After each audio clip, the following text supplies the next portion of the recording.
1898 খ্রিস্টাব্দের অক্টোবর মাসে দুর্গাপূজার আগে স্বামীজি কাশ্মীর থেকে মঠে ফিরে আসেন। তখন তার শরীর বেশ খারাপ। মহাষ্টমীর দিন স্বামী ব্রহ্মানন্দ, স্বামী প্রকাশানন্দ ও স্বামী বিমলানন্দের সঙ্গে স্বামীজি বাগবাজারে শ্রীমাকে দর্শন করতে আসেন। শ্রীমাকে সাষ্টাঙ্গ প্রণাম নিবেদন করে উঠলে শ্রীমা স্বামীজির মাথায় ডান হাত রেখে আশীর্বাদ করলেন। শ্রীমায়ের আদরের সন্তান অভিমান ভরে ও ক্ষুব্ধ কণ্ঠে বললেন, মা, এই তো তোমার ঠাকুর। কাশ্মীরে এক ফকিরের চেলা আমার কাছে আসতো যেত বলে সে ফকির শাপ দিলে 3 দিনের ভেতর ওকে উদারাময় এখান ছেড়ে যেতে হবে। আর কিনা তাই হলো, আমি পালিয়ে আসতে পথ পেলুম না। তোমার ঠাকুর কিছুই করতে পারলেন না।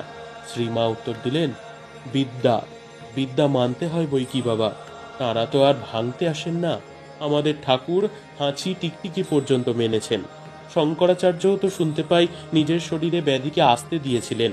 তুমি তো জানো, খুড়তুতো দাদার অভিসম্পাতে ঠাকুরের মুখ দিয়ে রক্ত উঠেছিল। তোমার শরীরে অসুখ আসা আর ঠাকুরের শরীরে আসা একই কথা। কিন্তু স্বামীজি তবুও অভিমান ভরে বলতে থাকেন, শ্রীমা যতই বলুন না কেন তিনি তার যুক্তি মানতে রাজি নন, বরং বলতে থাকেন আসলে ঠাকুর কিছুই নন। শ্রীমা তখন সকৌতুকে উত্তর দিলেন, না মেনে থাকবার জো আছে কি বাবা, তোমার টিকি যে তাঁর কাছে বাধা।